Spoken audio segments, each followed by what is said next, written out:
More than likely, if you're involved with horses, you've used a bit. You're probably familiar with bits, their various shapes and textures, as well as some of the traditions and fashions that surround bits. But have you considered what really happens with the bit inside your horse's mouth? It is this very question that led the Myler brothers of Marshfield, Missouri, to discover how bits were really working with their horses. Aiming toward effective communication between horse and rider, Ron, Dale, and Bob, all experienced horsemen, wanted to understand the pressures caused by bits and why so many horses developed bit resistance. In the process, the Mylers created an innovative system of bitting, one that may be described as a whole bit better.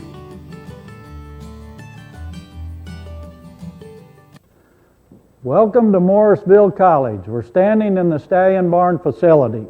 Today we're here to talk about bridle bits, specifically Myler bridle bits. My brother Ron Myler trained cutting horses for a lot of years. And all the time he was training horses, he was building bits for the horses because he was trying to figure out how to get a horse more relaxed into the bridle so the training become easier for him and the animal. He also, as he was doing this, he did realize that bridle bits don't train horses. Riders and trainers train horses. A bit only allows a horse to be more relaxed into a bridle or become more evasive. So all the time that he was training, he was trying to figure out how to make this possible to get his animals more relaxed into the bridle for him. Then in 1987, other people were starting to want some of the bridle bits that he had designed. So he started doing some bits, and he would go out and he would sell a few bits. He'd come back, build a few more, go out and sell them. And as it progressed, then he asked if I would come into the business with him. So then I started into the business with him, and I started going to shows and stuff. And then our other brother, Bob, he wanted to join the company. And that's how the company was formed. Today, everybody's involved. If you walk a horse away from you, or you bring him towards you and this horse is lame, you can see that and tell it. If you're brushing a horse and he starts to flinch, then you know he's becoming sore someplace. There's so many things you can tell from the outside of a horse.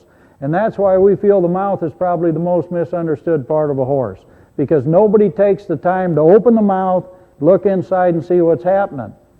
Now there's a lot of theories about bridle bits and communication with horses, and we feel that there's a lot of misconceptions. And so what we're trying to do is to go and educate people and give them a better idea how the bridle bit works inside of the horse's mouth, and the pressure points it puts on a horse and the pressure points it releases a horse.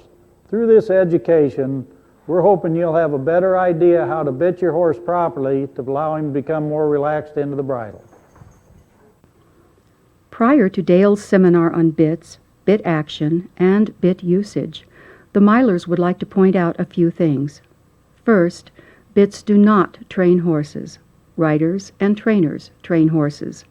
The bit is a communication tool which either causes a horse to be more comfortable or more evasive, but it does not train a horse. Second, you need to consider your horse's overall health, especially his dental health. It is very important that your horse's mouth be in good condition and regularly checked by a qualified veterinarian or equine dentist. And finally, you should be familiar with the points of pressure caused by a bit and the various parts of a bit. All right, right now we're going to talk about the basic pressure points that may be used by a bridle bit. One would be the bar, pressure point number 1. 2 would be the tongue, where the tongue is inserted in here.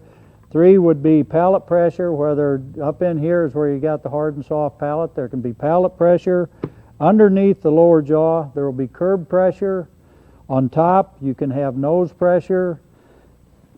And if you pick up here and look at it, the pull would be over top behind the ears here, and it would be considered what we call pull pressure on a bridle bit. So these are the points where bridle bits can put pressure on horses. All right, we're going to talk just very briefly about the basic parts of bits. This happens to be an English bit. This is what we'd consider the cheek piece. This one here happens to be a D-ring because it's formed like a D. So we have the ring of it, we have the sleeve. This happens to be the part of the mouthpiece that goes to the bar. This is a single jointed mouthpiece. Very basic set of bridle bits for English. This bit here is a shank bit. This bit here has a different kind of a mouthpiece. The mouthpiece is designed to hit the bar here and then raises up into a port in the center. The shank on this bit is designed to where you attach your headstall here, your curb strap here, your rein here. From here to here is called the purchase of the bridle bit. The overall cheek piece is called the shank. And that's the basic features of the bridle bit. You have to know your horse, know his feel, and know what makes him happy. And that may sound, like a carrots and sugar type of statement, but happy is part of longevity. A horse that looks like he's comfortable to ride, a horse that's a pleasure to ride. Those are the key ingredients. And if you've got quality movement, it's a gait of grace. You have a horse that can jog and lope with grace. Grace is a thing of youth. The Milers have constructed their system of bitting around 3 levels. The factors that define each of the levels are age, training, and maturity or disposition. Level 1 is for the young horse or the horse with little training. Immature, he is just learning to work with the bit in his mouth, soften to the bit, and engage his hindquarters. In this first stage, he's learning basic gaits, transitions, and obedience. Level 2 is for the horse that is beginning to mature, that may have established basic training and is now progressing further into a particular discipline. This horse may be able to successfully bend, collect, and extend, and is now working on more complicated skills. The Level 2 horse is responsive to the leg and seat aids. Level 3 is for the horse that is considered finished or fully broke. He is very reliable and may possess advanced skills in his discipline. Very responsive to all the aids, he's relaxed and willing to do all that is asked of him. These levels are all relative to your horse and your horse's disposition. Your horse may be right at a certain level, or he may be between levels. You need to consider your horse's maturity and disposition to determine your horse's level. Is he very sensitive and responsive to your aids, or does she have her own opinion some of the time? A senior horse that hasn't been ridden for 10 years may be a Level 1 horse as he goes through refresher training, so take account of your individual horse and what may be his appropriate level. In review, Level 1 is for the young horse or horse with little training. Level 2 is for the maturing horse or horse with intermediate training. And Level 3 is for the mature horse or horse which has advanced or finished training. Now, let's join up with Dale's seminar for information and demonstrations with Level 1 bits. Everything that I've ever read about bitting horses, all they do is refer to the bars of a horse, and nobody refers to the tongue. Well, we're very concerned about the bars of a horse, but actually we feel in the first 2 levels of training we train more off the tongue than we do the bar, so that we save the bar for a finished bit. And the reason we say this is because right behind your back tooth, it's the same as the bar on a horse. It's a piece of bone covered with skin. You could take your thumbnail and press it in there as hard as you can press and walk any place you want on this facility. But if you stick your finger in the center of your tongue like this, you won't go 30 feet and wish you hadn't done that. And a horse is the same as a human. When a horse swallows, his tongue bubbles and elevates towards the palate. It'll twist and it'll elevate. It makes no difference if you're an English rider, if you're a Western rider, or if you drive horses. Basically, everybody is striving for exactly the same thing. First, when you start a horse, you break him in the face, and as you're doing that, you're using your other aids, so that when your horse becomes better trained and everything, you start staying out of his face as much as possible, and when he's a finished horse, you leave him alone when he becomes a finished horse, you leave him alone as much as you possibly can, and you use your other aids to make your maneuvers. The most important thing about breaking colts is patience and repetition. So if we're going to start colts, what we're going to do, we're going to go with what we would consider pinch and restriction bridle bits. By that we mean a bit that collapses, it pinches the outer lip, it squeezes the bars inside the mouth, it goes between the bars and takes the tongue away from a horse. So that is like you sticking your finger in the center of your tongue like this. You are probably familiar with a number of Level 1 bits, as most are snaffle-type bits. There's the loose ring single-joint snaffle, the egg butt Bristol snaffle, the Comfort Snaffle D, and the full-cheek twisted snaffle. Although they may look different, all these bits function similarly. So these are all bits that we consider Level 1 bridle bits. The other thing that I try to bring up is I always relate horses and people in the same category. We're both animals, we both learn through repetition. So if you take a child this size, you tell them no, and you slap their fingers. When they get here, you say, now, I've told you twice, don't make me tell you a third time. And when they get here, well, this is my opinion, what's your opinion? All right? Well, that colt is this child. But that colt's bigger than we are, he's stouter than we are, and he gets flighty once in a while. We do not bid him to hurt him. We bid him to handle him. If your horse is scared of his mouth or scared of your hands or scared period, right, he's not going to learn. It's just like a person. If you're scared, you're not focusing, you're not going to learn. They have to be relaxed and they have to be comfortable with what they're doing. The level bits you have, I think, can take you from the first time your colt is bitted till the time you want to go to the horse show and show him in the reining. I really think that they've really helped our program a lot. I really like them a lot in the starting of horses. Especially in our program, we have a lot of different level students, and we get a lot of problem horses, and they're a very forgiving bit. There's a tremendous amount of horses that are started in a loose ring. Here's just a single joint loose ring mouthpiece. All I'm doing is basically pulling back on him. I can't go down and ask him to come to the bit. The other thing is, have I got more lift or have I got more back pressure to me? More back pressure. More back pressure. Okay, it's also harder to pick up and maintain a shoulder in a loose ring bit on a horse because the ring, again, moves inside the mouthpiece. You've all seen horses where they've had them bitted in loose rings, and as soon as they bit them up, of course, the head stall's here. When they start to pick up, the rein comes up here. A lot of times that rein will come clear up to the head stall. But when it gets just past this point, you've lost the lift of your bridle bit. So when it gets up here, you definitely don't have any lift. So it's harder to pick a shoulder up when you're starting colts with a bit like this. And it's also, you can't get much down pressure to ask him to come into the bridle. So to us, a loose ring is a drag and pull. It's a bit where I'd drag through a baby, I'd pull his nose here. I'd drag through and I'd pull him here, but when I stepped him out here, I'm going to put a different set of bits on him because I want a little more pressure into the tongue so I don't have to squeeze on the bars so much.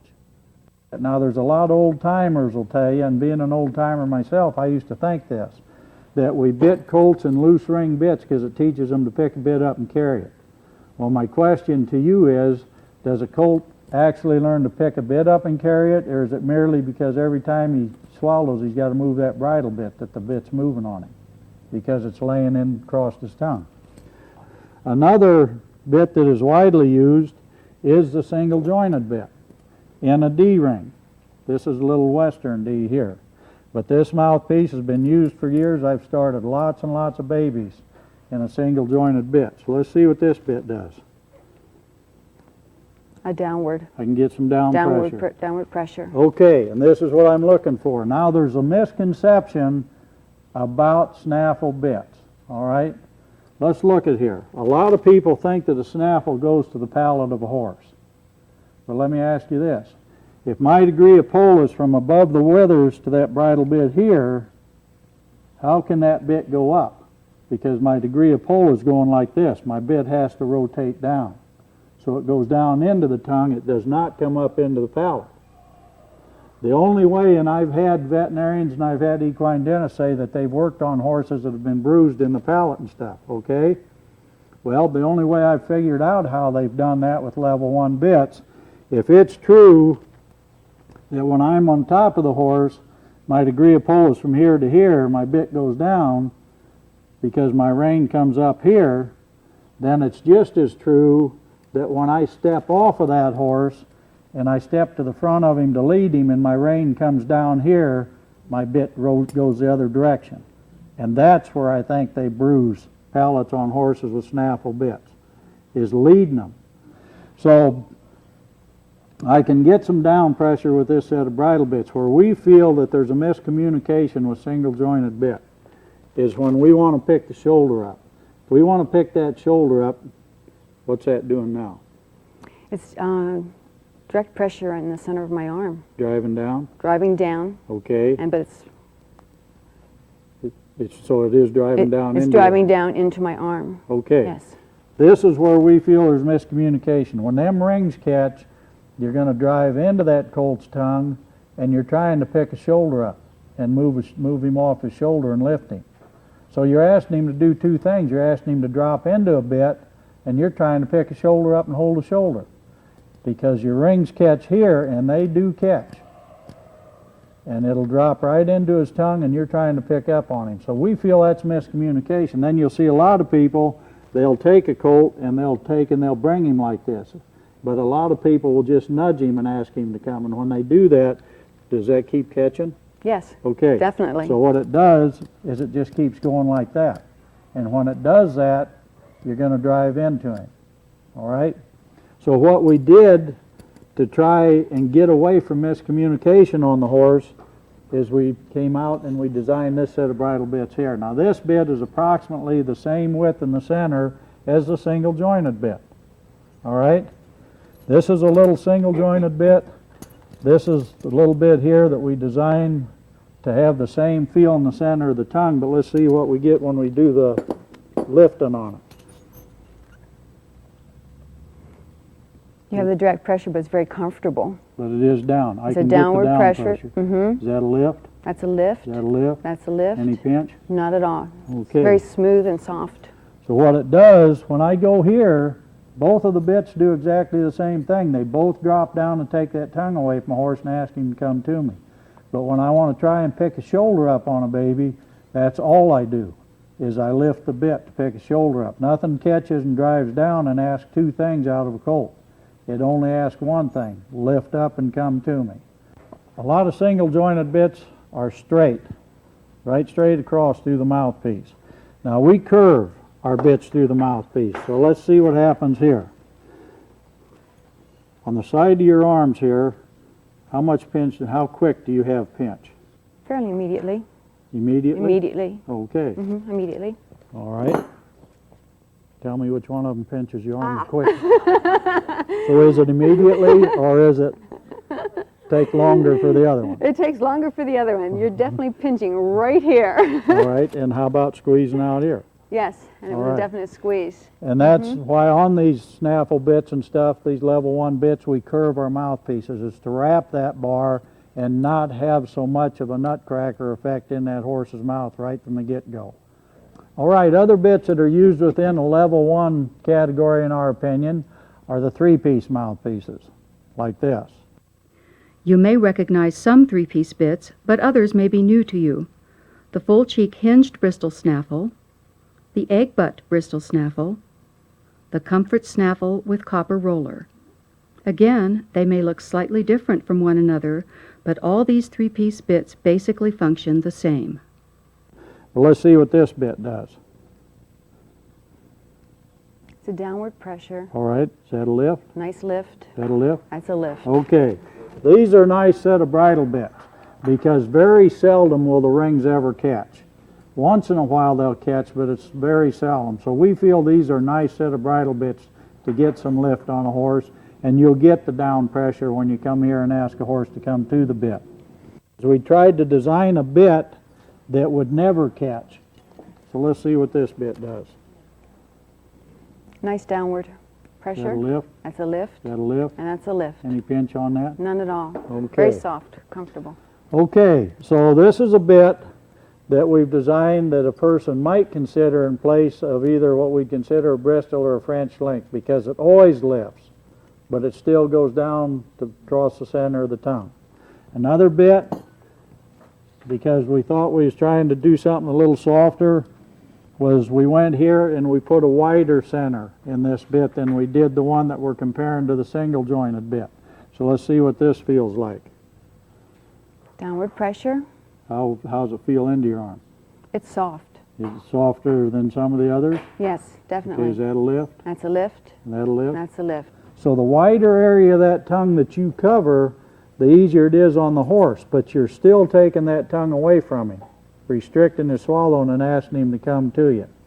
So that's where the difference between the three-piece bits and the single-jointed bits come into play, is where the pressure is either centrally located or covers a wider area. Selection of spurs, selection of bits has an awful lot to do with your training equipment. If we go to too heavy a bit too quickly, or we go to a bit that gives them an undesirable feel, such as pinching, too severe, we take the sensitivity off that horse that we're going to want to build into it later on. The mouthpieces I found extremely comfortable. I like it in the aspect of your first visit to the dentist office. If your first visit is bad, that's probably something you remember the rest of your life. For me, I think that we've got to accept the idea that these are young horses. They're speaking a different language than we do. So when we go to them, we have to slow things down, relax things, make it comfortable, so that they can escape from the idea of thinking that they're going to be trapped and hurt and punished, and reward them by making things soft and feely. And the bits that I've used have certainly given me that feel, that I am relaxing on a horse and letting them feel comfort. One of the biggest helps that we've ever had, I think, along the way was when we found a bit that fit Smart Chicolina, and Del Bell won the world for us, and that gave us a real kickoff with Smart Chicolina to create the horse and the legacy that he's sired already. Is that bridle, that bit, fit him and made him comfortable, made it easy for him to show. With Del's soft hands and ability to recognize the horse's potential, when we started that bit, I remember the first day you explained it to me, and I was a little skeptical, but it's because we've got buckets full of bits that haven't worked, but that one worked. Now you are familiar with Level 1 bits. In review, Level 1 bits are for the young horse or the horse with little training. Level 1 bits utilize the tongue sensitivity by restricting the tongue and collapsing on the bars. The degree of tongue restriction is determined by the bit's center and can vary from concentrated for a stronger signal or more dispersed for a softer message. Working mostly on the tongue, Level 1 bits aim to save the bars for when the horse is more mature. It is important to understand bit resistance when working with any horse, but especially a Level 1 horse who is being molded for his future. But what is bit resistance? Bit resistance, or evasion, can be seen in a variety of forms, with the most common being overactive mouth, inversion, pulling, not stopping, and getting behind the bridle. Overactive mouth is easily recognized. The horse may chomp or chew the bit. He may hold his mouth open. She may put her tongue over the bit. Or, as we see here, he may put his tongue completely outside of his mouth to evade the bit. An overactive mouth can be quite frustrating. A horse may be relaxed at the pole or quite responsive to the bit, but it is obvious that he is not as relaxed as he could be and is distracted by the bit. Inversion is when the horse isn't relaxed at the pole, but evades by traveling above the bit, as shown here. Inversion may be constant or intermittent, as a horse raises above the bit, returns to the vertical for a short while, and then back up again. It can be slight with the nose poking out, or very dramatic, as when a horse suddenly flips his head up. When a horse inverts, his back hollows out and he's not effectively engaging his hind end. With a short, choppy stride, his gaits may be rough and somewhat uncomfortable.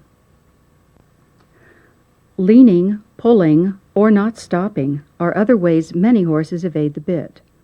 When a horse leans or pulls into the bit, he is stiff through his neck, heavy into the reins, and his center of balance dumps to his forehand. The rider or driver puts pressure into the reins, asking the horse to collect, stop, or round up. The horse doesn't come back to the hand, but resists by counteracting the bit's pressure and going forward into it. This is when an all too common tug of war begins. The battle with a pulling horse may be slight and just simply annoying, or it may be severe, as when a horse grabs the bit, locks his jaw, and bolts out of control. Getting behind the bit is another form of bit evasion. Instead of relaxing at the pole and holding his head on the vertical, the horse curls up his front end and tucks his chin toward his chest. Moving like this, he does not meet the rider or driver's rein pressure, and his center of gravity is pushed forward onto his front end. He may go behind the bit all the time, or he may do so intermittently, tucking back from time to time. Let's take a look at some of those same horses, but now using different bits. Note that the horse who previously held his tongue outside of his mouth now has it back inside. After only a few minutes in a new bit, he looks much more comfortable and relaxed in his mouth. But why? The horses which inverted are now relaxed at the pole. Why? Although they have only been in a new bit for a short while, there is a noticeable change. This horse's strides have lengthened, and he is using his top line more than with his previous bit. Why is that? The pulling horse has lightened up and is now more consistently on the vertical. In a new bit for only a brief time, he has smoothed out his stride, and his rider is able to communicate with him using softer pressure through the reins. Why is this so? There's only a certain number of ways that a horse can try to evade the bridle bit when you're handling his face. And these are some of the different ways they can do it. All right, so rather than just taking and going to a stronger set of bridle bits or starting right into twisted wires and stuff, let's just sit back here a second and let's see what's going on with the bits with inside their mouth. All right, that colt now is this child, where we told them no and slapped their fingers. Now this colt or this child is getting a little more knowledge. This child's getting a little older. We're going to try and give them more freedom and responsibility. If they can't handle it, we'll take it away from them, but let's do the same thing with these colts. So let's review what goes on inside the mouth when we start getting these evasive problems. First thing, if a horse gets his tongue over top of the bit collapses, goes down into the lower hollow of the jaw. He's released tongue pressure. If he sticks his tongue outside of his face, the bit collapses, goes beside the tongue, instead of directly into it, he's released some tongue pressure. If a horse drops down here and gets heavy in the forehand, the bit comes over top of his tongue, straight pulled into his lips. He's released some tongue pressure. If he lifts up out of the bit here, the bit will come over top of his tongue and straight pull into his lips. He's released some tongue pressure. If a horse keeps opening his mouth and you don't continually come with your hand pulling on him, the lower jaw comes behind the vertical, he has released some tongue pressure. If a horse brings his whole front end behind the vertical here, we don't want him there. We'll give him some rein to try and get him to float back. He has released some tongue pressure. So every one of these things that a horse is doing to try and evade you when you're handling his face, in one phase or another is releasing a certain amount of tongue pressure from him. And that's the only way they have to communicate. Either they're relaxed into the bridle or they're trying to evade you when you're handling them. What figure eights, flashes, drop nose bands, and cabezons are designed for? They are designed to keep the mouth shut. Let's figure out why the mouth is open. And if you bit your horse up to where he is relaxed and comfortable, you should not need flashes and figure eights to keep a horse's mouth shut. And the two things that you have to have on a horse, no matter what discipline you're in, is you have to have them relaxed into the bridle and you have to be able to move their shoulders where you want them. Because horses don't follow their head and neck. A horse follows his shoulder. You've all either been on a horse again or you've seen horses where they've tried to blow out from under somebody. They'll take a hold of them, they'll bring their nose here, and the horse continues to go over here. A horse follows his shoulder, not his head and neck. Head and neck are balancing points. So you have to have him relaxed into the bridle and be able to move them shoulders where you need them to be. If a horse is evading your hands, take the time to try and figure out what it is that he's evading. If it's a bridle bit, look at your bit, look and see the pressure points of that particular bit and try and figure out what it is about that bit he's trying to evade and take that portion out of the next bit that you put on him. Instead of just assuming that this horse is trying to get bully and belligerent, and by golly, I'll bit you and I'll bring you to the bridle. Free him up a little bit and give him the opportunity to be able to come back into your hand rather than you have to bring him to your hand. Okay? Does that make sense to anybody? Now let's take a look at level 2 bits. So what we're going to do is we're going to try and give this colt a little release. Now we're going to, I've told you twice, don't make me tell you a third time situation. So what we're going to do on him is we're going to take the collapse off of him. So we're not going to collapse and put a lot of pinch on the outer lip and the bar. We're also not going to go between the bars and take a lot of tongue away from him. So we're going to soften up on him and see if he's not allowed to come back into the bridle. The philosophy really is to stay out of their way and let them work. And, you know, we do a demonstration called, in the clinics, called Good Hands and Body Language. And that's really what it takes to be a world-class barrel racer, I believe. Is a barrel racer has to know how to communicate with her horse, and part of communication is not just talking with your hands and your body, but listening with that same entities that talk, listen with the same things that you talk with. You know, you learn how to listen with your hands and you learn how to listen with your body. You know, they have a way of talking and communicating, and we as horsemen have to understand that language and talk in a way that the horses can understand what we say, but then we have to listen in a horse way so that we understand what they're saying to us in return. I'll never forget our conversation at Devon in '96 and about bidding my Olympic horse, Eros. And from that day on, he has always gone in one of the Myler bits. And about making the horse more comfortable. I think so often people think of putting a strong bit on or a sharp bit to get the horse light or obeying the hands. But so often to me, I think in some fashions a milder bit that they're happy and, as you say, more relaxed, then they perform better. And you just can't do too much of the basics. And that the horses can concentrate, and it comes a bit habitual, the way they work, and again, that relationship between horse and rider. And I agree just what you're saying. Once the horse can accept the bit and all, in the end, and I teach really no hands, very light hands. It's about balance. It's about the way you sit. I want my horses to have self-carriage. But how can a horse have self-carriage if the rider has no self-carriage, has no balance? You know, most of the time we see, or I see, strong hands because of the rider's lack of balance. Very often it really isn't the horse.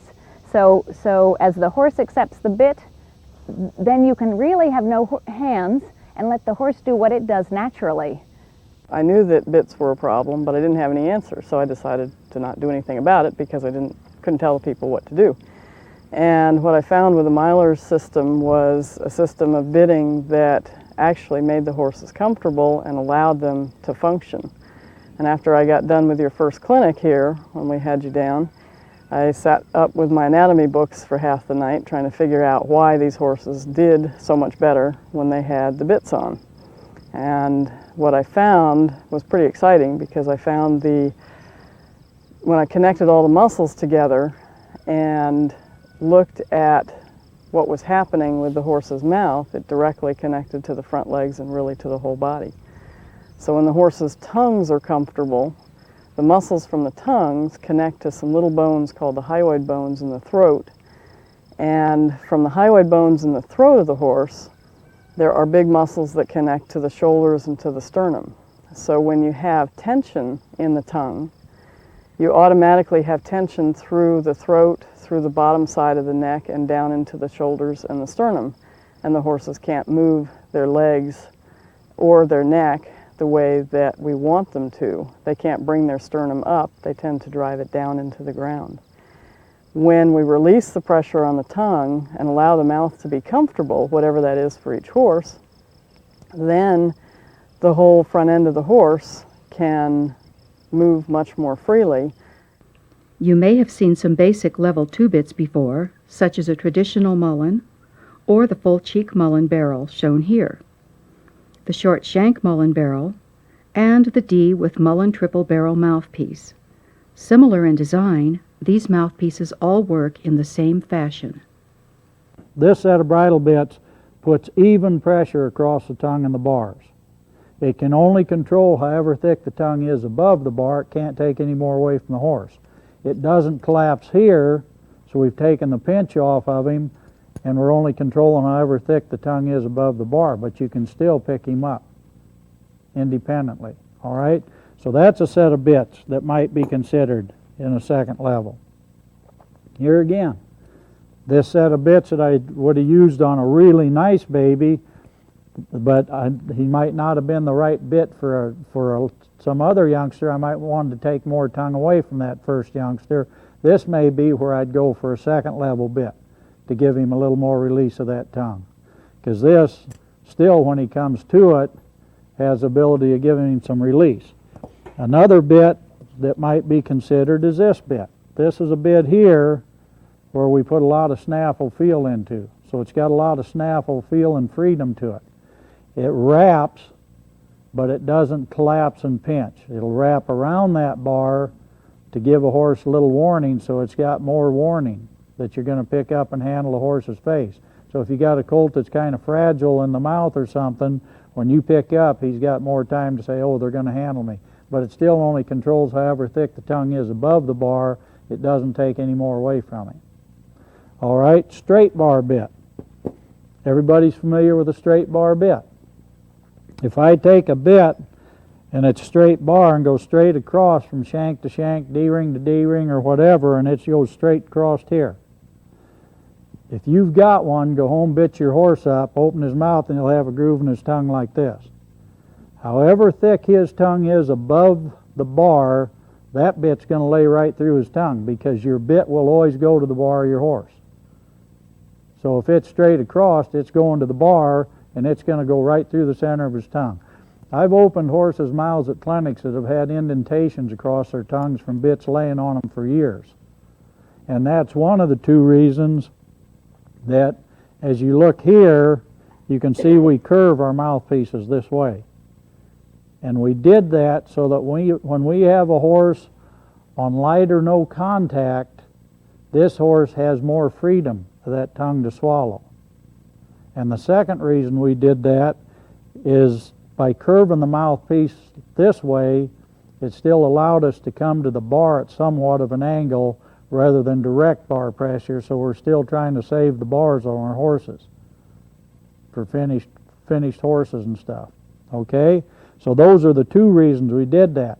Now, on these bits, we've had people ask us why we attach the head stall and the rein. There was a couple theories about that, and one of the theories was that we did that to turn the bit into a gag bit. But that's not what we did. In order for a bit to be a gag bit, you'd have to have a cord attached to the cheek piece of your head stall that went through both of these slots with a ring at the bottom, and your reins attached to that ring. Now that would turn this bit to a gag bit. But what it did by attaching the head stall, it turns it to a curb action, not gag action. And all we did was we did exactly the same thing that a full cheek was designed to do. A full cheek was never designed to be ridden without bit keepers. A bit keeper attaches to the head stall and goes over the top of the full cheek. And what it does, it allows the mouthpiece to activate, and when a horse comes to it, the head stall draws it back, stands the bit up more, and rewards him for coming to the bit. Otherwise, you see people ride them without them, and the instant they pick up, that bit drops like that. There again, it just drops down on his tongue and lays there, so he never gets rewarded to come to the bit. Every time he swallows, he's got to move that bridle bit. Only here, we don't have anything to put a bit keeper over top of, so we merely attach the head stall to the D-ring to allow the mouthpiece to activate, and when the horse comes to it, the head stall brings it back and rewards him. Same principle. The reason that we attached the rein on our bit was not to give the bit more authority, on a horse, but to make it easier on a horse. I'll show you, it's a little easier to show you here, possibly with this kind of a mouthpiece to hold. If you'd hold this in your hand. We'll move this over so your little finger's the bar. Let me move the bit. There. Now just hold it just kind of loose like a horse would hold it in his mouth. Okay. If your head stall slides and your rein slides, all right, first time you picked up, your head stall came back here anyhow, your rein's going to come up here. So let's just visualize that to start with. So if your head stall and your rein slide, you tell me when I've lifted. Right there? You lift it right there. Feel the pressure on your little finger? Yes, I do. That's the bar of the horse. Once your rein gets up here, you've lost a lot of lift of that bridle bit, so now you got to put more bar pressure on a horse to pick up and maintain shoulders and things. Now, if I attach it here, tell me when I've lifted. You lift it. How much pressure's on your little finger? Very little. Okay, thank you. And that was the reason that we attached our rein, was to be able to utilize the bit with less bar pressure on a horse instead of letting our rein get up past center. So once I come up here, I've lost my bit, and it's going to be harder for me to pick up and maintain shoulders than it is if I utilize it here. And it's easier on the bar of my horse, and that's what we're concerned with.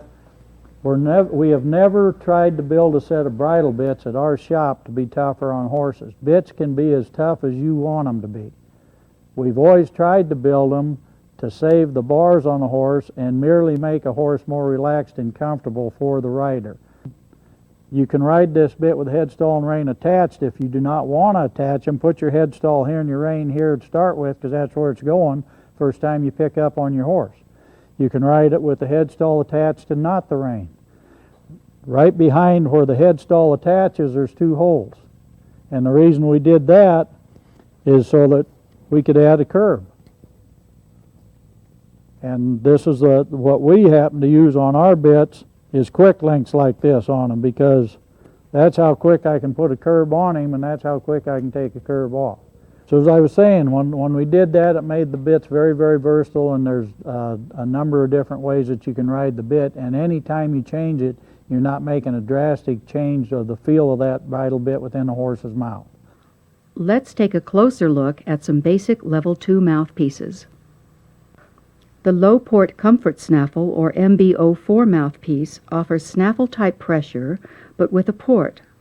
An excellent choice for a horse coming out of a basic snaffle, the MB04 offers tongue relief before restricting the tongue and collapsing on the bars, encouraging the horse to relax at the pole.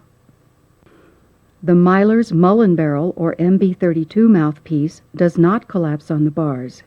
It is a solid mouthpiece applying pressure across the tongue and directly on top of the bars. Similarly, the Mullen Triple Barrel, or MB32-3, also works across the tongue and on top of the bars, but it flexes through the center barrels, which allows it to collapse slightly onto the sides of the bars for more dispersed pressure. A horse can enjoy some tongue freedom with the MB32-3 by slightly lifting the jointed center. One of the things that differ about a mule than a horse is they can't tolerate any pain. That's what I like about the Myler bitting system is you make many different bits and you can find one for the tolerance of that mule for that level of training that you're in. And the mule is always comfortable in the right bit when you select the right bit from Myler. And that's what you want them to be, is very comfortable so they can think. So when we're asked something of them, they know that we're asking something and we're not scaring them out. The first thing you look at is the eye and see what they got a lot of expression in their eye. If there's any fear and they're feeling something that is uncomfortable just by laying there, they'll show it in the eye. It's real important that they have their concentration on you in order to have proper training and a proper responding mule. And then particularly when you get into these high-speed events in the cowboy mounted shooting, we need to eliminate all of the miscues that can occur. And that's what I love about the Myler bitting system. We have what we consider 98%ers out here, in which case 98% of the time you know that this horse will never put himself or the rider in a situation to get either one of them hurt. You can put as nice a set of bridle bits on this horse as any bit builder would build. The horse that's right beside him is exactly the same way 80% of the time, and 20% of the time this old pony's going to see a boogeyman. He's going to see a fence over here. He is going to see an opening to go out of an arena, maybe a limb come across if you're trail riding across the trail. And in his opinion, if he can just leave you there, he can go back to the barn, okay? This horse you bit for the 20%, not the 80%. But you bit him with a nice a set of bridle bit as you can put on him for the 80% that he's going to be there, but on the 20% be able to take a hold of him and say, no, you come back this direction. So you bit him as nice as you can for his disposition. The dance of the bits, I think, really describes what we now need to do with bits. In the past, you tried to find a bit that worked for your horse, and that was what you would ride him in until the day he died, or until somebody came along and sold you something else that was prettier or fancier. Now I think we need to recognize that as we increase these horses' levels of training, that they go back to being beginners at the new level. So they go from being an educated horse at a training level or at a lower level of competition, a novice level of competition, and then we move them up to a higher level of competition or a higher level of training, and they become less educated. And so we very often have to bounce back to one of the lower level bits to help them learn at this new level of training. And then we go back to the more advanced bits. And as we progress through the horse's training, as if this horse is going to continue to advance in his training, we often have to do this dance many times. Sometimes going back to a basic bit for 2 weeks, sometimes for 2 months while we teach them something new. If you dance, you can find a way to make a horse comfortable with a Myler system. And if you experiment around, no one horse is the same, and many horses change. But I think that this has explained to me what bits can do for horses and has shown me this whole system, how comfortable horses can be with a bit in their mouth. This is a standard correctional mouthpiece. Now people ask me, what's it correct? All right? Whoever built this mouthpiece and whoever designed this kind of a mouthpiece to start with, that's just the name they gave it, the correctional. So it's maintained over the years as a correctional type mouthpiece. But it'll collapse here. He can still waller his tongue through here and stuff. But if you look at this bit right here, it'll have edges on it. So when you pick up, it'll go to the edges of that horse's tongue. So what I'd like to do is just have you hold your hand up like this. Now, if the palm of her hand represents the tongue of the horse, I want to see her, whether or not she feels this, go to them edges on the palm of her hand when we take them here. Does that go to them edges or not? Yes, it goes to the edges. Is it a little bit sharp? Yes. Feel? Okay. All right, now, this is exactly the bit that we may need on a horse just to hold him into a frame. All right? We might need to go to the edge on him like that just to say, no, come here and just stay right here. But not all horses need to go to that edge, so what we tried to do was stay with the correctional feel as far as wrapping the bars and stuff and soften the bit up. So what we did is we went here. Now if you look at this mouthpiece, it's the same mouthpiece, all right? But it's all rounded underneath. So there are no edges to it. So let's see how this feels. Is it still down into the palm of your hand? It's in the palm of my hands, but it's softer. Softer because it's consistent feel? Yes. Has more of a consistent feel because it's consistently round. Here's something to think about, because when you are looking at your horses and you're working your horses, the whole idea is to find out where that horse can be the most comfortable so that his focus can be on you as a rider or a driver. So you're looking for the comfort of that horse. So what you're trying to do is give him as nice a set of bits as you can. Some horses prefer to have more of a direct pressure into their bar because they've got a secure feeling there with that security of the bar pressure. Other horses are more comfortable if you wrap that bar for them. because that's where they have the security, by being wrapped through that mouthpiece. So these are things you're trying to figure out. So that's why correctional bits and stuff wrap, and then we start putting tongue relief into them and stuff. And so the last set of correctional bits that we built here. And if you look at this bit, see how much width we have down here, how wide it is at the bottom? So this horse has got a lot of freedom with that tongue. Now this bit, instead of coming down onto the tongue, goes clear to the edges, and we'll wrap the bar on him. So when we come here, do you feel it more in the center or more to the outer edges? Outer edges. Okay. Okay, so this is different authorities, you might say, or different degrees of pressure that we put on horse. We're still trying to give them as much as release as we can, and we're trying to figure out where we need to go with that particular individual. We use different bits on different horses depending on what they need, and we have some you know, big strong horses that definitely need a little bit more tongue pressure so that they can respond to their riders more quickly and more softly. And other horses just absolutely can't stand the tongue pressure. And that was one of the things I really learned using the Myler bits, how important it is for these horses to make their tongues comfortable. And that was something that had sort of been missed through my beginning education. If the bits were ever legalized into the dressage discipline, are they something that you would use in the show ring yourself? Definitely, because you know, it depends on what works on the horse. And if you get a better response from these horses in this bit that's actually milder, the horse is more comfortable, you get a better ride, why not? I find that most of these bits are much, much milder and kinder to the horse than most of our legal bits. You know, a plain snaffle can be extremely severe, and in the wrong hands, it's brutal. So I feel that, yeah, these bits, I don't see why they shouldn't be legalized.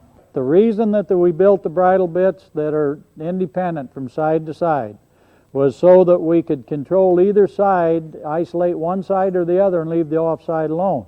If I set a horse here, I can drop the outside rein, pick the inside shoulder up, and make the maneuver I'm trying to make. Otherwise, let me show you another set of bridle bits here. This is virtually the same bit that we were just looking at, only in a solid type of port. So what happens here is no matter how I pick up on the horse with either rein or go straight on, the whole mouthpiece will activate. I can't pick up independent and only use part of my bridle bit. However, both of these bits, when I take a hold of both reins to take a hold of a horse and ask him to come to me, have the same amount of authority. Because when you take a hold of both reins, you engage the whole mouthpiece on both bridle bits. More advanced level 2 bits can offer a variety of pressure points and tongue relief, as shown here with a forward tilt ported barrel or MB36 mouthpiece. A unique design, the MB36 works off the top of the bars and offers a generous amount of tongue relief when the horse is relaxed at the pole.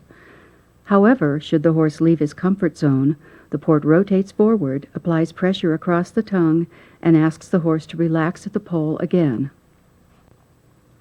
The correctional ported barrel, or MB27PB, collapses on the bars and applies concentrated pressure on top of the tongue. With some tongue relief in the port, this mouthpiece may be the choice for a horse that still needs a fair amount of tongue and bar pressure. The correctional ported barrel, or MB41PB, also collapses on the bars, but as you can see, it offers a great deal of tongue relief before restricting the tongue. This mouthpiece works well for the horse that responds to wrapping bar pressure, needs some tongue pressure for control, but also wants a higher degree of tongue relief for comfort. The low-ported barrel narrow, or MB43LP, also provides a good amount of tongue relief, but it is solid, applying direct bar pressure and some pressure on the top of the tongue. A horse which is not ready to have its tongue completely released, but needs a fair amount of tongue relief and is responsive to direct bar pressure would likely go well in this bit. As you can see, advanced Level 2 bits take on many different shapes and designs. Level 2 bits are intended for the maturing horse or the horse with intermediate training, and in some cases may be appropriate for use on Level 3 finished horses. With some pressure across the tongue, Level 2 bits may apply direct pressure or collapse onto the bars and offer some degree of tongue relief. The amount of pressure offered in your horse's level 2 bit is determined by your horse's training, disposition, and resistance to his previous bit. Remember, always look to less pressure when you confront bit resistance. When a horse has become a level 3 horse, he is broke, finished, or highly advanced in his training. He is confident and reliable, a true, solid citizen. Level 3 bits are the reward you give to your horse for his training and outstanding disposition. Level 3 bits are the least restrictive bits, offering the least amount of pressure and the greatest amount of tongue relief. But the milers feel it is very important that the horse be ready for a level 3 bit, for the tongue, an important area of influence and control, has now been released. Take a look at the medium port wide, or MB16. A solid mouthpiece with a generous port, it works off the top of the bars with no pressure on the tongue. Then there's the medium wide port comfort snaffle, or MB05. Although it is called a snaffle, it is far from a traditional snaffle in its action. The MB05 offers freedom of the tongue, features independent side movement, and wraps around the bars for dispersed pressure. And finally, the ported barrel, also known as the MB33.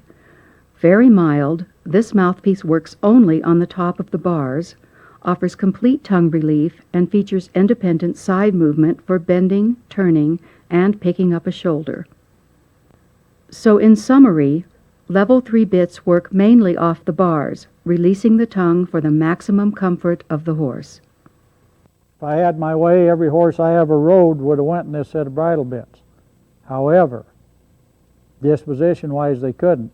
But all I might have wanted to do was merely go here. Okay? See the difference between these two bits? See how wide this bit is underneath? This is the same type of bit, but it's narrower underneath. So this horse can, because when they swallow, their tongue will twist, he can move that tongue in and out of there to swallow. When I pick him up here, I won't interfere with him, but when I ask him to come to me, I'll come down on his tongue in two places and say, no, I want you here, where this one won't do that. And that may be the only difference I want in my bridle bit, to get him to say, oh, I understand. All right? And there again, you're looking for the comfort of a horse. Some horses will not handle movement like this, just like some people won't eat cottage cheese. So you're trying to figure out as you're going along training your colts, when you're starting them, where do I need to go? And that's the reason that you can't just buy one set of bridle bits and put it on every horse that you ever step up on, or every horse that you ever put behind the cart. They don't have the same dispositions. But you don't have to buy 1,000,000 bridle bits either. Watch your horses. Watch the bits, know where the bits are hitting that horse that you're working with, and if he starts trying to evade you, then figure out what it is about it. If it's a bitting issue, figure out what it is about that mouthpiece he's trying to evade, take that portion out of your next mouthpiece. But as you're doing that, always pay attention to the disposition of that horse. Because if you're watching the disposition of him and paying attention to that, when you go in and look for a different bridle bit, you're not going to look for one that's going to completely release him. You're going to look for one that's going to give him a little release, but to have some authority to say, come to me when I need you to. In review, level 3 bits are appropriate for the mature, advanced horse or the horse with finished training. Level 3 bits release the tongue and utilize a variety of pressure points. So now you are familiar with the levels of horses and mouthpieces. But there's more to consider about bits, such as ports, shanks, and curb pressure. If you're riding an English horse, and you happen to be riding a breed association horse such as AQHA, Paints, Apps, Penos, Morgans, Arabians, you're allowed 1.5 inch port on an English bit, all right? However, if you're riding in a Western discipline, you're allowed up to 3.5 inch port on a set of bridle bits. And in one of the disciplines, you can go to a 4 inch port on a set of bridle bits. Now I'm looking here and I'm seeing some expressions on the English riders. All right, if you're an avid English rider and you walk into a tack store and you see a 3.5-inch port on a set of bridle bits, you almost do everything except fall down and have a coronary, is how anybody can be that harmful to a horse and treat a horse like that. But there again, let's look at the situation over and see what's actually happening inside that horse's mouth. If it's also true that a horse breaks between the first and second vertebrae to break at the pole, then it's true the closer I am to the break point, the easier it is for him to break and give to it. You just lighten your hands and allow him to give to it. So ported bits that go to the palate are not bad bits. They're not severe bits if they're handled right. Snaffles aren't severe bits. Any bit is not a severe bit handled right. What they do is they ask a horse to come to the bridle from different points of pressure. Here's a bit here that will go to the palate, okay? But you can pick him up independent, you can work him. When you pick up here, it'll roll into the palate and ask a horse to drop to it. Another thing, if you're riding a Western pleasure horse, and this horse starts to lift up out of the bridle bit, and you've got a bit that reaches the palate on him, when he starts to lift and bring that nose out, the shanks will come back on that bridle bit, the mouthpiece will go up, bump him in the palate and ask him to drop back to it without the rider ever taking hold of the rein. On an English horse, you probably don't want a bit that goes to the palate like that because you've always got the contact. So you want to give the tongue relief and stay out of the palate to allow a horse to be more comfortable and relaxed and stay into the bridle for you. So it depends on what discipline you're using. The difference being is a Western horse is pitched away 95% of the time. English horses are on contact 95% of the time.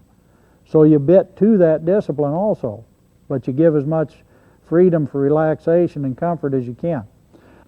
What determines the length of shank you're going to go get for them horses? Shank has nothing to do with the horse. Shank is for the rider, not the horse. The mouthpiece is for the horse. The slower and softer the hand is, the longer a shank that you would put on that horse. The quicker and stouter the hand is, the shorter the shank you would put on the horse. You get the shank for a rider, not a horse, because the shank and the hand is what activates the mouthpiece. You lift your hand up, you get the headset and you drop your hand, all right? So the hand is what's causing the bit to activate. We're just looking at the shanks of the bits. This is swept back. What I'd like Colleen to do is just pick her hand up and see how far she's got to move to make contact. Right there. See where her hand goes? So that's where she would go to make contact. Now let's pretend, instead of being swept back, let's pretend that this shank is straight. Now, Colleen, if you'll pick up. See the difference? There's about 2 to 2.5 inches difference. So the straighter the shank, the quicker the mouthpiece will activate. So the length of the shank is for the rider, not the horse. So what you're doing, if you have real slow, soft hands, you would use a longer shank on your bridle bit. If you've got real stout, quick hands, you would use a shorter shank on your bridle bit. The shanks on Western bits and on English bits, you'll have solid shanks like this, where they have no movement here. They're solid on the cheek piece. Okay? And what this does, a lot of times if you're schooling in them and you pull a horse face here, you're going to pull from this side through him. You see, a lot of times they'll pick up on this bit and them old horses will kind of cock their face and come this direction rather than bring that shoulder and that nose and just sweep around to you. When they went from a solid shank bit to where the whole shank turned, it revolutionized the horse training industry because it gave a horse an opportunity to start to move to something. If that horse starts to move when this shank starts to move, you're virtually staying out of his face. And then what we did is we tried to take it a step farther for comfort and make it to where it never interferes with the horse. As you can see here with this shank, it's independent top and bottom. So when you pick up on that horse and make your lateral move, your head stall stays flat against the horse. If you go here and you make your move, your head stall lays flat. So it's the most forgiving bit that we build, but we do all the bits because not every horse needs a bushing. And we're the only people that do the bushing because we have it patented. But it is our most forgiving bit. If you're using those bits and you're using a curb strap, what is the rule of thumb for setting the curb? 2 fingers. Okay, that is. It's been a rule of thumb. Some people think it's 2 fingers shoulder to shoulder like this. Some people think it's 2 fingers head to tail like this. Myself personally, I'm trying to get to the comfort of that animal. We don't all have the same sized hands, so when I bit a horse up, I'll stand to the side of them, whether it's in an English bit or a Western bit, and I'll only allow the cheek piece to move 1.25 inches. Now I want my curb chain to take hold of that horse and help me finish the maneuver I'm trying to make with him. If I've got a curb real loose on him, there's 2 things that'll happen. If I've got a bit on him with a port that goes to the pallet, I'm just going to slap him in the pallet every time I pick up before my curb engages, my curb strap. The other thing is if my curb's too loose and I let my shank get up here, I've lost my bridle bit again. Now there's exceptions. That's rule of thumb.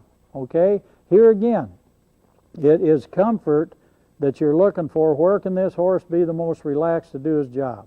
So as you're working this horse, there's going to be horses where you might want to tighten that curb up 1 hole from there, because that will stand the mouthpiece up a little more for him and won't let it rotate as far. And that might be exactly where that horse needs to be to have the comfort. Gives him just that little ever so much room and freedom of that tongue. Another horse, you might want to drop it 1 more hole from that position to allow your bit to rotate just a little farther and let that horse know you're going to handle him. So that's just a starting point, and then you work with the horse from there and let the horse tell you. By now, you've learned about how bits work with your horse. But what do you need to consider in order to select a proper bit for your horse?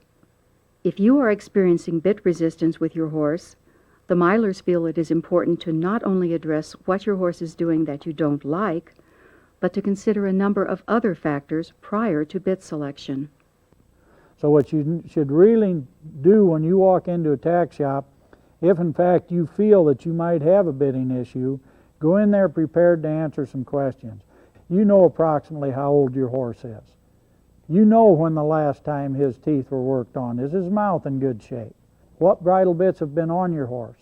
Well, now I know by what you've told me the bits where they're hitting the horse, or whoever is in the tack shop knows where the pressure points of that particular bit are.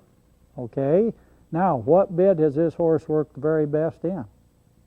Well, when you tell us what he's worked the best in, now we know what's happening. Are we applying more pressure? Are we giving a little release in certain areas from the previous bits? What's going on? What kind of a disposition does this horse actually have? Is he a horse that's willing and he's really wanting to try all the time? Or is he a horse that's always bulling on into the lines or into your hands? And he's always being belligerent with you. Now we're trying to figure out where we might be able to go. What kind of hands do you have as an individual? See?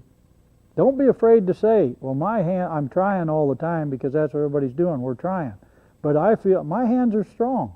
You know, they're tough hands. Don't be afraid to say that, because that determines, like I said, the shank is for the hands. The D-ring is for the hands. Anytime you attach things, but that also, because of the hands, you might go to a little different mouthpiece to allow you to pick up the way you pick up and have the horse come to you for the way you pick up on him. And that's what you're trying to do. So you want to answer these questions. Now, when you've answered these questions, now you've given a mental picture to who you're talking to in that tack store. So now they can turn around to you and they can say, you know, with the information that you've been giving me and the way we've been talking, it sounds like your horse is what we'd consider this level of training.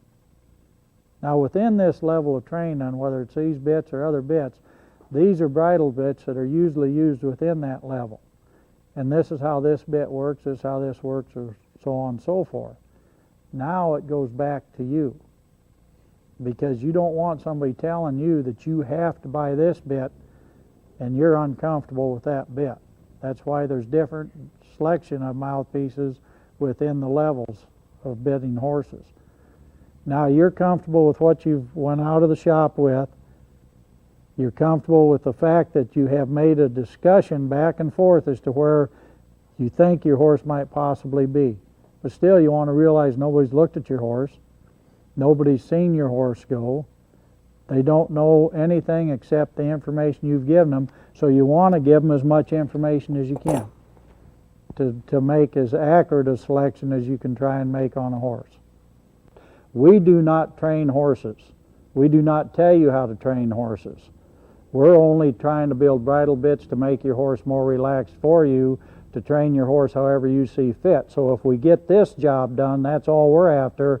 Now this allows your trainer to correct the problem that you're having with your horse, because the horse has got more focus on you as the rider. And if it's partly you, partly the bit, partly the horse, this trainer now will be able to pick this out and help you correct it. And that's why you've established a relationship with a professional trainer, or ask knowledgeable people as you are training a horse that have helped you along. People learn things at a different rate, and so do horses. A lot will depend on the age of the horse. A lot will depend on what bridle bits have been used on the horse, how big a change you're trying to make. Some horses will grasp this concept or grasp the release that you're giving them within a matter of a half an hour. Other horses may take 2 weeks. But if you see this much of a difference in this horse, and that means his mind is trying to figure something out, it is certainly worth your while and your time to continue with this bridle bit that you've chosen till you've had ample time to give yourself and the horse an opportunity to find where the comfort zone is, and that's where you're asking him to come to. Choosing a bit that you think will work best is the beginning of improving communication with your horse. Say you've selected a new bit. Now what do? The Milers feel it is very important to properly transition your horse to a new bit. First, you need to be patient and kind. The new bit may work and feel differently from your horse's other bit. Take some time to let your horse get used to the bit. Allow your horse to stand with the bit for 10 or 15 minutes before mounting or driving. Mouthing the bit is common as a horse gets used to a new bit's feel and taste. Once under saddle or in the lines, let your horse warm up and stretch with the bit before you really ask much from him. Then, once you start to work your horse in the new bit, be sure to listen to your horse. Take note of resistance. Is it less or more with the new bit? It's possible that he may meet his new bit with resistance at first, especially if his bit resistance was established over time, but gradually things should get better. Don't expect drastic changes overnight. Sometimes you can tell if a bit will work in as little as 15 minutes, but typically it takes 3 to 10 rides before you can determine if a bit is appropriate for your horse or not. If you experience a small improvement, that might be all to ask for that day. Also, your horse may be using himself differently than before, so he may tire rather easily. The Milers highly advocate using their bit transition exercise. Easy to do, the transition exercise gently introduces your horse to the new bit's feel and action, and is also an excellent suppling exercise to use every day. When we bit a horse up, what we do, instead of taking a hold of a horse and pulling him to a bridle bit, we put very light contact. I take a hold of a lock of mane, I just put my hands on his withers, and I let the horse do whatever he wants to do. The only time he will be released is when he comes to me, and that's the comfort zone of the bridle bit, and that's exactly where I want him when I'm showing him. So anything else besides where I'm asking him, he's making himself a little uncomfortable. So we just give him an opportunity. And we'll wait on him. Patience and repetition is the key to training. Oh, son. If the horse goes someplace, we'll ask him to stop, and if he keeps going, we'll just walk with him and ask him. Oh, son. Oh.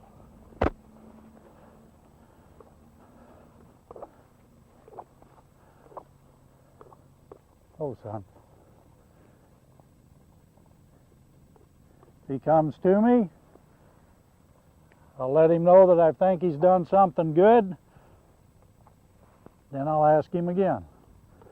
And I'll ask him to find the comfort zone that I've designated for him. Another thing is you'll notice when we work with horses, there's no flashes, figure eights, cabezons, or drop nose bands on their horses. They ride the horse. When we ride a horse and change bits, we go with a head stall and a bridle bit. If there's a cabezon, it's on so loose you could stick your hand through it. It's not on there to keep a mouth shut.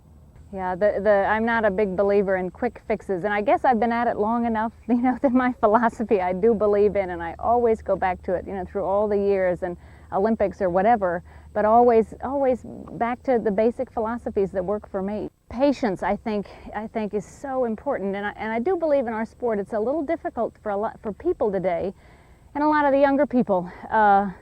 They want results now, and in my sport there's so much money, and every weekend there's a Grand Prix, and they go, and I believe the horses can't do it all the time, or you'll burn them out. Like Eros, who I've had since he was a 5-year-old, and he's 14, and I still think he can go probably till he's 20 because of the way I've managed him. And many of my top horses, Starman, my other Olympic horse, I had for years and years and years, and happy and sound and enjoying their work and being patient. As you say, go home, do a little homework, go again. And most of my show jumpers, especially the ones that are competing, the younger ones, they need to practice a little at home. There are enough shows today that I almost never jump them at home, and I tell people in my clinics, flat work, fitness, some out here, some days hacking and fitness in their wind, but basic dressage in between, just like going to the gym or yoga or Tai Chi. And then, too, when you go to jump, the horses are happy and they're careful and they want to jump, along with, I believe, sounder, instead of jumping them to death. And because of the flat work, I don't need to jump. However, we do understand, Ann, that the bit's not what trains a horse. No, but it's a big help. And I started riding Eros in 1996 in this bit, and he's been in it ever since. And he is a real Olympic horse. In Atlanta he was only 9. He was still a little on the green side, and put in fabulous performances, huge jumps. He has a big heart and great character. And the biggest thing with Eros is to stay out of his way. Loads of flat work. Initially, being a thoroughbred, he didn't care for the flat work. He doesn't want to do a lot of dressage, and yet, just through repetition, got quite lovely on the flat. And then when I go to jump, the less I do and the lighter I can be with him, the better he performs. You remember that at Devon, getting your bit the first time, huh? Remember that? Remember? Well, I think first of all you have to figure out the individual that you're going to bit, and I think a lot of it has to do with their brain, their age, and actually the level that they're at. But I think with training horses, I think you want to stay on a simple basis, and that goes with the tack too. I think the bit's very important, of course, I think, but as close to simplicity with a young horse, I think you're going to get a better response with that. I think making it comfortable for them and get them so they give in, and I think that's a very important aspect. I don't think we want to get them defensive. I think it's very important that everything is pleasant to them so they're more receptive to our training methods. When you go around a hunter course, you'll be telling your horse a lot of things, but you don't want it to be evident.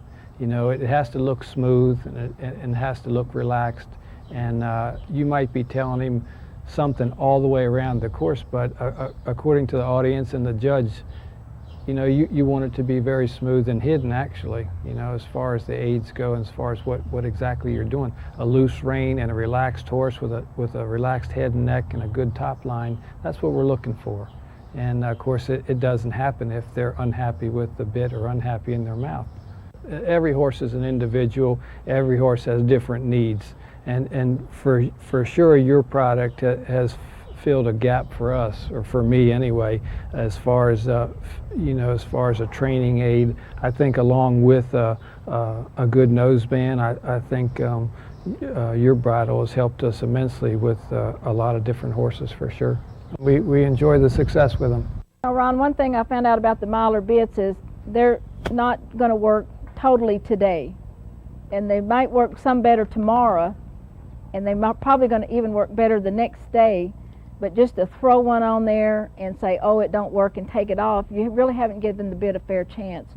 These Myler bits, the way that they move and what the horse is actually feeling, you have to give these bits, say, a week or 10 days in the practice pen. I tell my girls in the clinic that it's not practice that makes perfect, but it's perfect practice that makes perfect. Because you can repeat a wrong thing. You know, I could tell you that 5 times 5 is 24.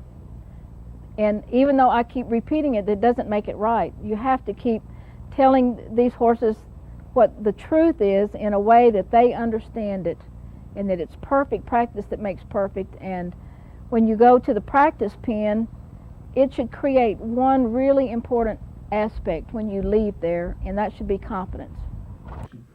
We hope you've learned a little more about bits and how to properly bit your horse. As you know, the bit is just a part of your relationship with your horse, but it is a very important communication tool. Aim for your horse to be relaxed and comfortable with his bit so that you both can enjoy the most effective communication possible. We wish you success with your horse. And don't forget, be open-minded about your bit choices. Understand resistance. For proper transition, go softer. Use patience, repetition, and kindness. And finally, a relaxed animal better understands your communications. We always try to quit on a good note. You can never quit on a bad note, because that's the last thing he'll remember or she'll remember. And the other thing that's important is, like you said, if you're trying to work on one particular thing and you've done a bunch of other different maneuvers, and that one maneuver is the one that you've been having a hard time with, and all of a sudden he gets it correct, quit. Be patient and practice a lot. There's no such thing as a quick fix or a quickly trained horse, is there, Guy? Never has been, never will be. When we do a clinic, if somebody comes in and the horse is very relaxed in the bridle, we don't change bits on them. I believe that a horse, wherever he's the most comfortable and relaxed, that's where he needs to stay, because if he becomes unrelaxed, he will let you know about it. You know, about not changing the bit, as they say. If it's not broken, don't fix it.